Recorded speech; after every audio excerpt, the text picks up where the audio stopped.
comme ce sont les fêtes de Noël, tout de suite le journal des brèves de fin d'année pour passer de belles fêtes de fin d'année. Tout de suite le journal des brèves de fin d'année pour passer de belles fêtes de fin d'année avec les magasins Jiffy. Des idées de génie. Polémique.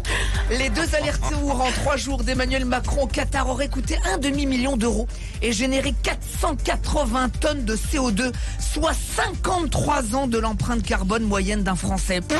Pendant ce temps-là, n'oubliez pas de débrancher votre Wi-Fi. Ça va. Écoute-moi, depuis lundi, j'ai pas vu un seul match. Le boycott, fastoche.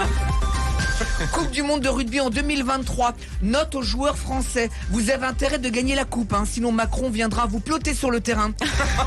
Le président ukrainien Zelensky en visite à la Maison Blanche. Joe Biden lui a demandé: alors, elle est belle en vrai, ma petite saignée? Une petite de 14 ans, c'est vraiment sympa. Ah bah là qu'il a confondu Polanski et Zelensky. Ah non, mais de plus en plus à l'ouest, Jojo la frite. Zelensky chez Joe Biden, c'est bien, à Noël, il faut visiter ses aînés.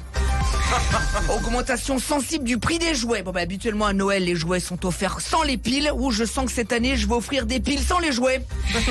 Dans 2 jours c'est la naissance du Messi. Ouh Messi, pas sûr que cette année on ait vraiment envie de le célébrer. Du nouveau bientôt sur les routes de France, BMW sort une voiture qui peut changer de couleur. Oui, elle peut passer du noir au blanc en 1 seconde. Michael Jackson aurait été jaloux. Lui, ça lui a pris toute une vie de faire la même chose, dis donc.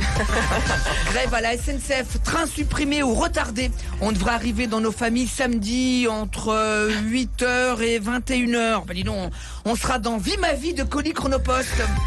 Un détenu et son avocate surpris en plein rapport intime au parloir de la prison de la Santé. L'avocate était à la barre, mais de celle de son client. Un film inspiré de la vie de Cyril Lignac, bientôt au cinéma. Bah, s'il existe déjà, ça s'appelle Ratatouille. Santé, Elisabeth Borne insiste pour qu'on se fasse vacciner pour les fêtes afin de ne pas propager le Covid aux non-vaccinés. Donc les gens protégés doivent se protéger des non-protégés en forçant les non-protégés à utiliser la protection qui a peu protégé les protégés. Ok, pas mieux. Voilà, heureusement dans 9 jours, c'est fini 2022.